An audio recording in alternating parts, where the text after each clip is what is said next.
State Route 7, or SR7, now completes the connection onto a 26-mile scenic road. It now extends from I-15 to State Route 9 in Hurricane, brushing the Arizona border, connecting 3 cities all the way to the St. George Airport. Local cyclists were the first to ride on the new SR7, an 8-mile stretch of road from SR9, which winds around Sand Hollow Reservoir, connecting to the Southern Parkway. It's a great opportunity for cycling in this area. It will be a 26-mile long corridor, and we do know cyclists like to ride out here, that's for sure. And the road was perfect condition, and let's hope that we continue to keep it and let's keep all the litter off of it because it was smooth, clear, and beautiful. Yeah, it was a very, very nice, smooth ride. The main purpose of the new road is to provide a regional corridor connecting cities on the south side, especially to the airport. Very first couple phases was to get a road to the new regional airport back in 2010 or so when the airport opened. And ever since then, we've had the goal of at least connecting this to SR9 and creating a southern beltway in the valley. While construction of the new beltway began in 2007, plans for the southern corridor have been in the works since 1995.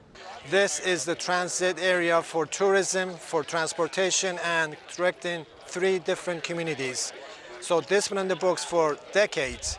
So this day is really work of so many different agencies, local leadership, mayors, and counties, commissioners to get to this point. Hurricane Mayor John Bramall was excited to cut the ribbon unlocking the new route. He says it's coming during the prime of growth, and he's hoping it will take away some of the heavy traffic from State Route 9 in Hurricane.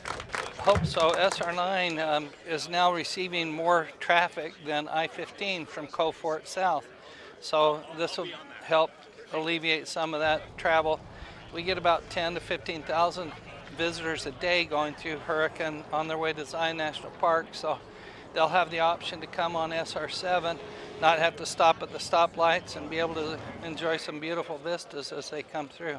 While building new roads usually means more development, Bramall is adamant about preserving much of the desert landscape. Hurricane's been pro-recreation, and we want Sand Mountain and Quail Lake and Sand Hollow for our kids and grandkids and great-grandkids to be able to ride and play and stay here in town, as well as those who come to visit. The new SR7 will play a major role for locals to get into other cities in Washington County, as well as the airport, which will now be only minutes away. Some of us to go to the St. George Regional Airport have been driving an hour to get to the St. George Regional Airport, and 45 minutes we can be to the Cedar City one. This new SR7 will allow us to travel in 23 minutes. While the SR7 project, which includes 2 overpasses, cost the state taxpayers $75 million, the entire investment in the southern corridor was nearly $250 million.